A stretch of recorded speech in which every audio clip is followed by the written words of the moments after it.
How many times have you heard outcries at hospitals, clinics, schools, that were infested with people waiting in long lineups, waiting to get inoculation?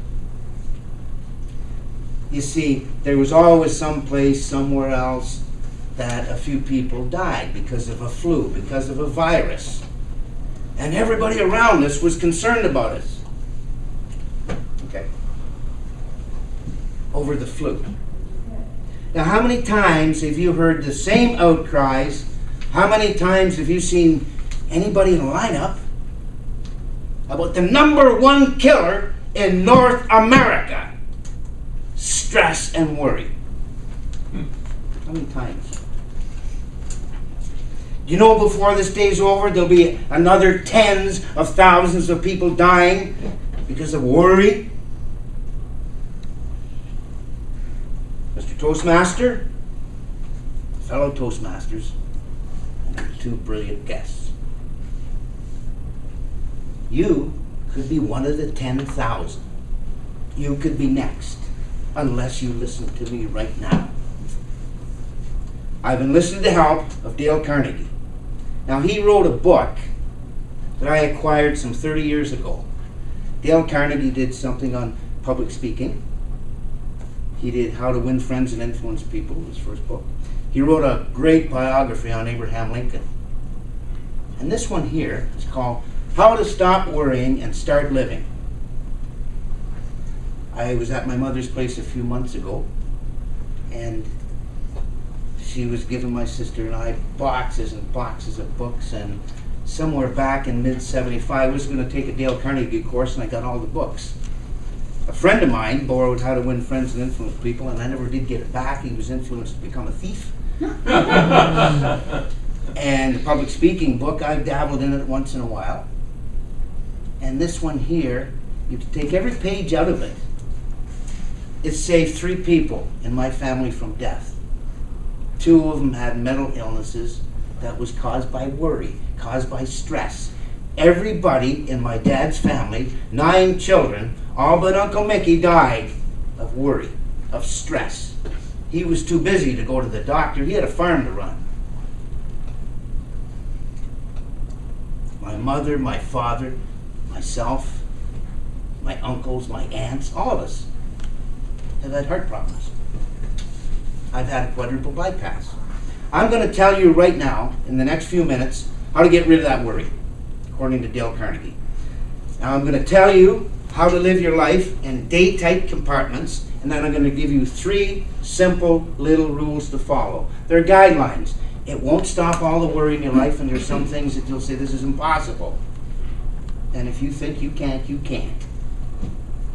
Now, the first thing is the day-tight compartments. Well, now, what's that all about? You've got 24 hours in the day. You're only awake for, what, 14, 16 of them. And everything you do today, everything that's important, has to be drilled into that 14 to 16 hour period. You see, you can't, a friend of mine, Dick Carr, told me one time that, Jimmy, you can't go ahead if you're tripping over stuff behind you. The Lord's Prayer. Give us this day our daily bread. Not yesterday's bread, that's stale. Tomorrow's bread, by the time we get to tomorrow, it's gone. Back to today again. That's all you got is today. Day-tight compartments. You got to do that. Okay? That's going to come up again. Now, there's 3 things when you're dealing with worry. Got to think about it and say, what are the things we worry about? Money, jobs, loss of a wife, girlfriend, or both, like the job and the wife.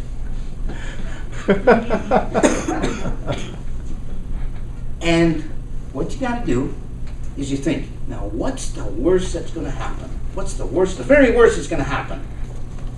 Yes. Don't try and say, okay, I can deal with it. Just accept it. Can you accept the fact that the worst that's going to happen is you lose your job, death? Yeah? Accept it. There was a Chinese philosopher who said something about that.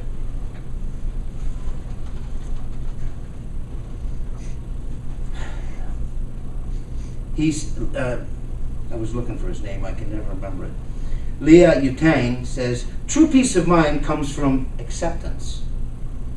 When you accept something, you release that energy.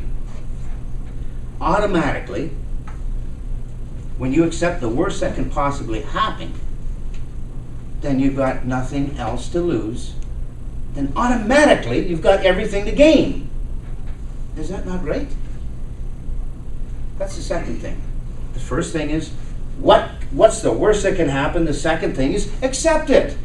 Okay, accept it. Be done with it. Don't bring yesterday into today. Don't pay, if you're worried about tomorrow, would you pay interest on a loan that you don't even know if you're getting? Now, what's the third thing? Do the most you can today in that day-type compartment. Do the very most you can today towards that worst scenario. Now, you got to use a little common sense here. Let's say I've got a decision to make. Do I move that family out of my apartment that I'm renting to them or not? Well, it's not till the 15th of the month. This is only the 1st. I've got 2 weeks to think about it. Why don't I spend that 2 weeks getting it out of my mind and just gather facts? Just gather facts. The 15th of the month comes at 9 o'clock, then I'll tell you what my decision is, and I'm not going to make it until then. Kick it out of today. Stay in your compartment. Now, sometimes there's no use arguing with the inevitable. Piano's coming down from the 10th story.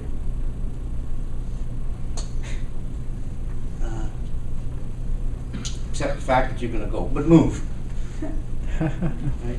Some things are bound to happen, but accept it and let it go. Now, if you do those three things, you get your day-type compartments, recognize what's the worst that's going to happen, accept it,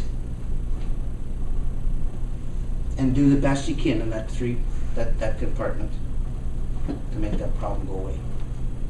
And you'll live a longer life, a healthier life, and you got yourself to thank you for it. But you got to practice that. When something comes up that you're worrying about it, think of that and try it.